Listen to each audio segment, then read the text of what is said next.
Hello everybody, welcome to my channel best knowledge. Today's my topic vital sign. Vital sign होता क्या है, उसके ऊपर मैंने आपके साथ जो है फर्स्ट पार्ट में सब कुछ डिटेल में बता दिया था। और इसमें हमारा पार्ट आता है, यानी कि टॉपिक आता है बॉडी टेम्परेचर। बॉडी टेम्परेचर होता क्या है और वाइटल साइन में ये हमारा सेकंड पार्ट है, राइट। तो अगर मेरे चैनल पर न्यू व्यूअर है, अगर आपने फर्स्ट पार्ट नहीं देखा है तो आपको वो वीडियो भी मिल जाएगी, और ये मेरा सेकंड पार्ट है, राइट। तो सबसे पहले हम जानेंगे बॉडी टेम्परेचर होता है क्या। बॉडी का टेम्परेचर बढ़ना एक फीवर होता है। जैसे हमारी बॉडी का जब भी टेम्परेचर बढ़ता है हम क्या बोलते हैं, हमें फीवर हो चुका है, ऐसा नहीं है। बिकॉज ये क्या होता है, बॉडी का जो भी नॉर्मल टेम्परेचर होता है अबाउट 98.6 फारेनहाइट एंड इसमें 37 डिग्री सेल्सियस होता है। सामान्य तौर पर अगर इसे हम बात करें तो 100.4 degree Fahrenheit and 38 degree Celsius से ऊपर का जो भी टेम्परेचर होने पर क्या होता है, फीवर हो जाता है, राइट।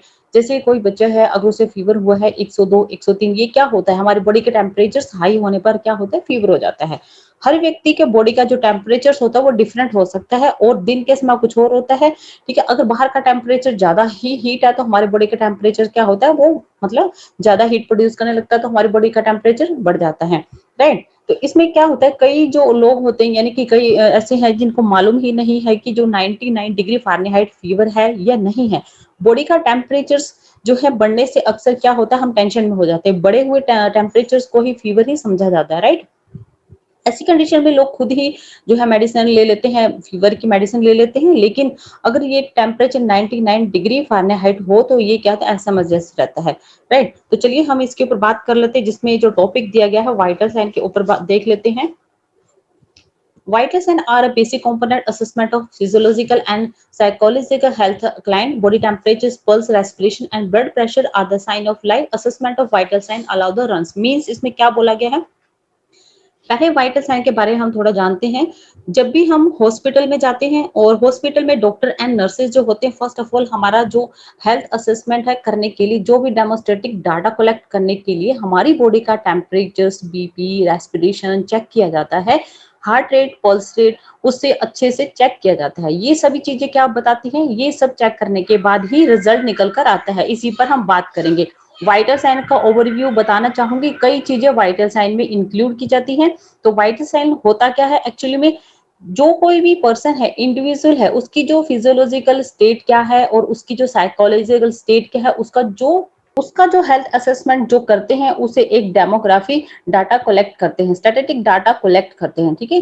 वो हम वाइटल साइन के थ्रू कलेक्ट करते हैं। ये फर्स्ट ऑफ हेल्थ असेसमेंट में इंक्लूड होता है, जो भी डेमोग्राफी डाटा कलेक्ट करने में होता है, राइट। तो चलिए इसमें जो फर्स्ट इसमें दिया गया है वो क्या बोला गया है, identify specific life rating and condition and plan the needed nursing intervention, detect change in the client health status. Means इसमें बोला गया है कि जो भी हमारी स्पेसिफिक लाइफ थ्रेटनिंग कंडीशन है, ठीक है, तो उसकी क्या करना होती है, पहचान की जाती है। देन उसके बाद नर्सिंग इंटरवेंशन का क्या किया जाता है, प्लान किया जाता है। सेकंड है detect change in the client and health status. इसमें जो क्लाइंट है, क्लाइंट की जो भी हेल्थ है, उसकी जो कंडीशन है, ठीक है, उसके में क्या करना होता है, थोड़ा चेंजिंग किया जाता है।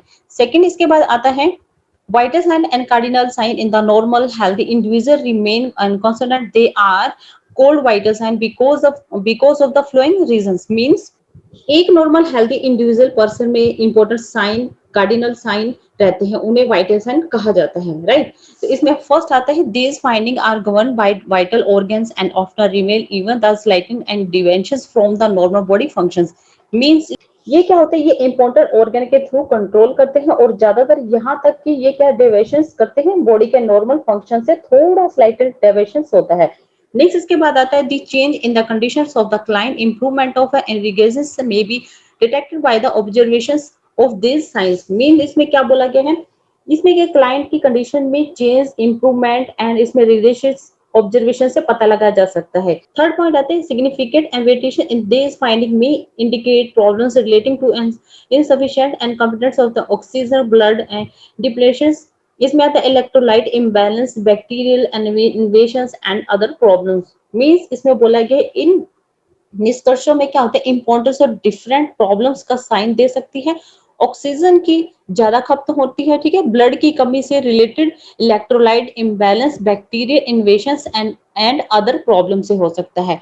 इसके बाद फोर्थ पॉइंट आता है through this sign and specific information may be obtained that will help in the diagnosis of disease, the result treatment, medications and nursing care.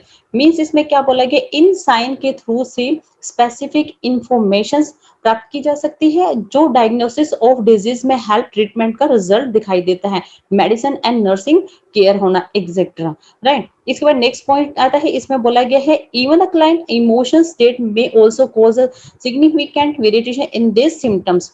यहाँ पर क्या होता है, यहाँ तक कि क्लाइंट की इमोशनल स्टेटस भी इंपॉर्टेंट हो सकती है और उसके वेरिएशन एंड सिम्टम्स में भी डिफरेंसेस हो सकते हैं, राइट। इसके बाद जो नेक्स्ट आता है दी नॉर्मल बॉडी टेम्परेचर। पहले हम इसका थोड़ा जानेंगे कि इसमें क्या बोला गया है, कौन से स्टैटिस्टिक कलेक्ट किए जाते हैं, बॉडी टेम्परेचर किया जाता है, pulse rate, respiration and BP. इनकी जो नॉर्मल वैल्यू है, फर्स्ट हम उसी की बात करते हैं कि नॉर्मल वैल्यू क्या होती है। इसकी नॉर्मल वैल्यू में हम देखेंगे, जैसे नॉर्मल बॉडी टेम्परेचर ये 2 यूनिट्स में मेजरमेंट किया जाता है, ठीक है। जो फर्स्ट इसमें होती है सेल्सियस होती है, ठीक है। सेकंड जो होती है फारेनहाइट में किया जाता है, ठीक है। तो इसमें क्या होता है, फारेनहाइट स्केल में 98.6 डिग्री फारेनहाइट आता है, ये नॉर्मल बॉडी टेम्परेचर होता है नॉर्मल अडल्ट ह्यूमन बीइंग का। अब इसका सेल्सियस क्या होता है, ये about 37 point degree Celsius include किया जाता है एक normal body adult human being का, राइट। इसमें कुछ पॉइंट्स दे रखे, the normal body temperature is 98.6 degree Fahrenheit और 37 डिग्री सेल्सियस इन अडल्ट।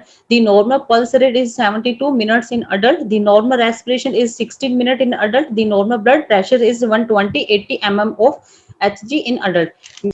अभी हमने इसकी बात की दी नॉर्मल बॉडी टेम्परेचर के बारे में। The normal pulse in 72 minutes in adult and the normal respiration is 60 minute in adult. The normal blood pressure is 120/80 mm of Hg in adult. Means BP होता है एक human being, यानी कि BP होता है एक human adult being 120/80 mm of Hg, ठीक है। यानी कि इसमें क्या होता है कि एक ह्यूमन अडल्ट बीइंग में 120/80 mm ऑफ मिलीमीटर्स मर्करी होता है, राइट। इसमें ब्लड प्रेशर को चेक किया जाता है, लेकिन आज की डेट में नॉट्स एंड आजकल जो हमारी लाइफस्टाइल है, खाने पीने की जो भी हैबिट है, ठीक है, एक जो स्टेट है और जो इसमें कंडीशन होती है उसके आगे 140 100 यहाँ तक कि ये नॉर्मल माना जाता है, राइट, ठीक है। जो हमारी डाइट है, जो भी हम खा पी रहे हैं उसके अकॉर्डिंग भी हमारा बीपी जो होता है 140 100 नॉर्मल इंक्लूड किया जाता है। जो भी आज की डेट में हम जो है बुक्स पढ़ते हैं उसमें 120/80 पढ़ने को मिलता है, ठीक है। जैसे आपने इसमें नीचे देखा 120/80 mm ऑफ Hg होता है, ठीक है। ये क्या हमारी बुक्स में हम इसे ही पढ़ते हैं, राइट। अगर आप इसमें प्रैक्टिकल में जाते हैं तो 140 100 नॉर्मल जो है कंसर्न इंक्लूड किया जाता है, राइट।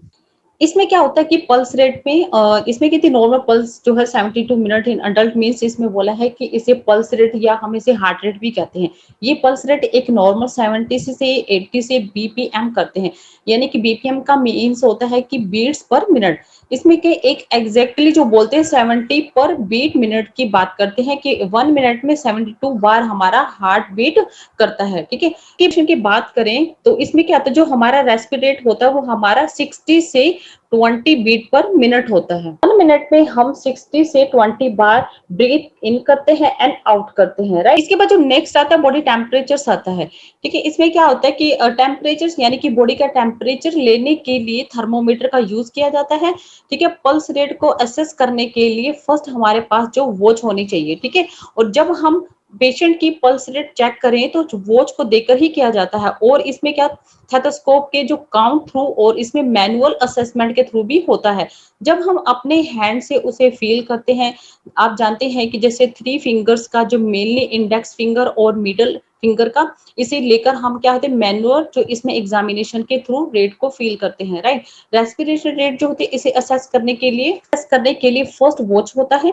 इसमें हम जो है टाइमिंग को भी काउंट करके करते हैं और इसके साथ ही मैनुअल असेसमेंट करते हैं, जो हमें एब्डोमेन पेन हैंड्स को प्लेस करके और उसके रेस्पिरेशन को काउंट करते हैं। ब्लड प्रेशर में क्या होता है, इसे असेस करने के लिए मैनोमीटर का यूज किया जाता है, राइट। तो इसमें क्या होता है, बीपी मशीन होती है, जिस इंस्ट्रूमेंट से बीपी को मशीन को चेक किया जाता है। आजकल बहुत ज्यादा मार्केट में जो है बीपी चेक करने के लिए काफी सारे इंस्ट्रूमेंट है, उससे हम चेक कर सकते हैं। स्टेथोस्कोप की हेल्प से भी करते हैं। ये दोनों मेन इंस्ट्रूमेंट होते हैं कि जिनकी हेल्प से हम बीपी को मेजर करते हैं, ठीक है। वाइटल साइन को वाइटल साइन क्यों कहा जाता है, सबसे पहले तो आपको ये मालूम होना चाहिए, ये क्वेश्चन कई बार पूछा जाता है कि वाइटल साइन को वाइटल क्यों कहा जाता है, क्योंकि इनका बॉडी जो फंक्शन होता है, अगर इनमें कोई भी वाइटल साइन की फाइंडिंग उनमें अगर कोई भी इसमें डिफरेंसेस आ रहा है, तो ये एक इंडिकेशन देता है कि हमारा बॉडी फंक्शन ठीक नहीं है। बॉडी का फंक्शन आफ्टर मतलब इसमें क्या है, बॉडी का फंक्शन जो है अल्टर हो रहा है, ठीक है, वो नॉर्मल नहीं है। अगर बॉडी का फंक्शन नॉर्मल नहीं होगा, अगर बॉडी का फंक्शन नॉर्मल होगा, तभी वाइटल साइन भी जो रीडिंग है उसकी भी नॉर्मल आएगी।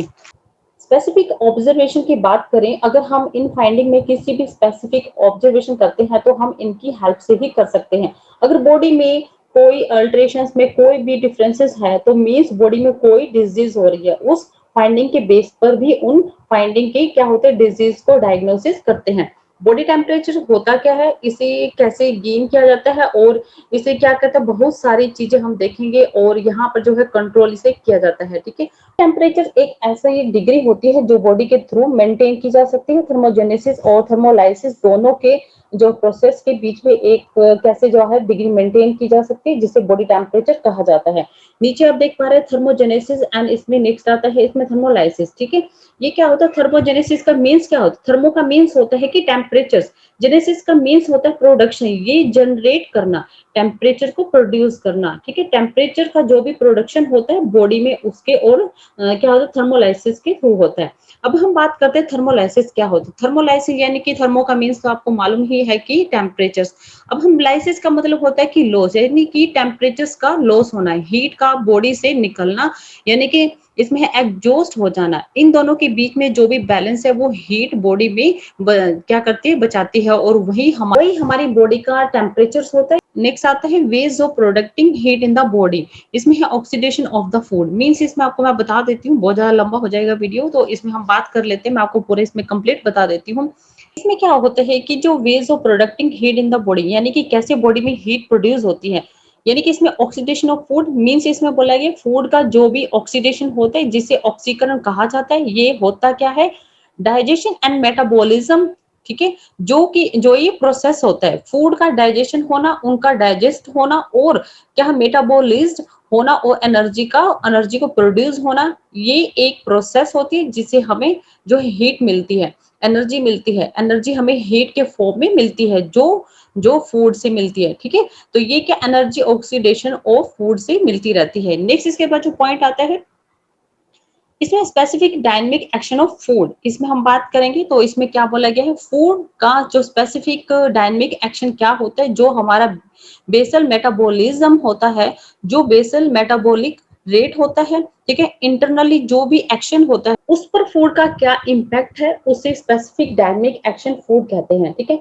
फैट जो है 4% आता है इसमें, और फैट का जो भी स्पेसिफिक डायनेमिक आता है वो होता है 4% फैट होता है। प्रोटीन जो है 25 to 30% स्पेसिफिक डायनेमिक आता है। अगर है मिक्स फूड की बात करें, तो 12% आता है, ठीक है। जो मिक्स फूड है वो कितना होता है, 12% होता है, ठीक है। ये स्पेसिफिक डायनेमिक बॉडी में हीट को प्रोड्यूस करने में रिपोर्सिबल होता है, ठीक है। इसके बाद आता है एक्सरसाइज। एक्सरसाइज भी हम देख लेते हैं, इसमें क्या बोला गया है, आप इसे एक बार अच्छे से पढ़ लीजिएगा, क्योंकि ये वीडियो काफी लंबी हो जाएगी, तो मैं आपको बता देती हूँ इसमें मीनिंग क्या बना है इसका एक्सरसाइज में। तो जैसे हम एक्सरसाइज के ऊपर बात करते हैं, हमारी बॉडी में जो भी फूड होता है, कार्बोहाइड्रेट की किस फॉर्म में स्टोर होता है, वो ग्लाइकोजन के फॉर्म में स्टोर होता है, राइट। क्या होता है, वो ग्लाइकोजन के जो है फॉर्म में स्टोर हो जाता है। एक्सरसाइज क्या करता है, जो हमने ग्लाइकोजन के फॉर्म में स्टोर कार्बोहाइड्रेट, उसे क्या करता है, ब्रेक डाउन करके ग्लूकोज बना के उसे एनर्जी बना के प्रोड्यूस करता है, राइट। उसे ब्रेक डाउन से जो भी हीट हमें मिलती है, वो एक्सरसाइज के थ्रू है, जो इंस्टिमुलेट की जाती है, ठीक है। इसलिए एक्सरसाइज भी रिस्पॉन्सिबल होती है बॉडी में हीट का। इसके बाद स्ट्रॉन्ग इमोशंस आते हैं, ठीक है। ये जो एक्साइटमेंट, एंजाइटी, एनर्वसनेस है, ठीक है, ये क्या करते हैं, स्टिमुलेट करती है, ऑटो नर्व सिस्टम को स्टिमुलेट करती है, जिससे हमारी बॉडी का फंक्शनिंग होता है। और ये क्या होता है, अल्टर्ड हो जाती है, जिससे हमारी बॉडी में हीट प्रोडक्शन जो है क्या हो जाता है, स्टार्ट हो जाता है। बॉडी का जो भी वेरियस सिस्टम होता है, वो फास्टली वर्क करना शुरू कर देते हैं, जिससे हीट का प्रोडक्शन होना शुरू हो जाता है, राइट। इसके बाद जो नेक्स्ट आता है, वो आता है इसमें हार्मोनल इफेक्ट आता है। इसमें क्या बोला गया है, एड्रिनल ग्लैंड या थायराइड ग्लैंड ये रिस्पॉन्सिबल होते हैं कि जो भी हीट का प्रोडक्शन होता है इनकी सिक्रिएशंस ब्लड में जाता है, ये ब्लड के अंदर सिक्रिएशन छोड़कर और बॉडी के एक्शन को स्टिमुलेट करने के लिए रिस्पॉन्सिबल होते हैं। यहाँ से हीट का प्रोडक्शन हो जाता है। ठीक है, तो नेक्स्ट आता है change in environment and atmosphere condition. Means इसमें क्या बोला गया है, इन्वायरमेंट कंडीशन एंड जो एटमॉस्फेयर कंडीशन को चेंज होने के कारण ही होता है। समर में हमारी बॉडी का टेम्परेचर बढ़ जाता है, विंटर में हमारी बॉडी का टेम्परेचर लेवल जो है डाउन हो जाता है। ये डिपेंड करता है एटमॉस्फेयर कंडीशन पर। ठीक है, हम कौन सी कंडीशन में है, हमारे आसपास का इन्वायरमेंट कैसा है, और वो भी हमारी बॉडी पर डिपेंड करता है, बॉडी के सरफेस के टेम्परेचर पर। वो क्या करता है, हीट प्रोडक्शन भी रिस्पॉन्सिबल होता है चेंज इन इन्वायरमेंट पर। इन्वायरमेंट में ज्यादा हीट है तो हमारी बॉडी के अंदर भी टेम्परेचर्स को नहीं रहने देता, उसके कारण भी हमारी बॉडी का टेम्परेचर राइज रहता है, राइट। इसके बाद नेक्स्ट आता है डिजीज कंडीशन आता है। इसमें क्या बोला गया, कोई भी डिजीज कंडीशन जिससे कोई भी इन्फेक्शन है, इन्फेक्शन बढ़ने पर फीवर होता है, कई बार चोट लग जाती है तो भी क्या होता है, फीवर हो जाता है। ये चीजें जनरली हमारी बॉडी में एंटीबॉडी होती है, हमारी बॉडी में इन्फेक्शन से लड़ने के लिए एंटीबॉडी बनती है, ये सभी चीजें होती रहती हैं बॉडी में हीट को प्रोड्यूस करने के लिए। ये कुछ ऐसे कंडीशन होते हैं कि हीट के प्रोडक्शन के लिए। ठीक है, तो इसमें नेक्स्ट आ जाता है हमारा स्लीप आ जाता है। स्लीप में क्या बोला गया है, टॉपिक आता है स्लीप, यानी कि इसमें क्या होता है, स्लीप में बॉडी हमारी कम सक्रिय होती है और हीट का जो प्रोड्यूस है वो कम होता है। जब हम फास्ट रखते हैं, हमें भूख लगती है तो भी हम खाना नहीं खाते, इससे क्या होता है, जो हीट है वो प्रोड्यूस के लिए भी जो ऑयल है यानी कि फ्यूल है वो कम होता है। लॉन्ग टर्म तक हमें क्या होता है, और जो आने वाली जो भी डिजीज है, टिश्यूज हैं, वो क्या करते हैं, हम पर कोई ना कोई इफेक्ट हो जाता है उस चीज का। ठीक है, तो हमारी क्या है, जो एनर्जी है वो कम हो जाती है, हमें थोड़ी वीकनेस लगने लग जाती है। ठीक है, तो हम परेशान हो जाते हैं, राइट। तो यही इस चीजों में बताया गया है कि वाइटल साइन में बॉडी टेम्परेचर कैसे होता है, और यहीं तक था हमारा आज का टॉपिक। आई होप कि आपको मेरी वीडियो अच्छी लगी एंड थैंक यू।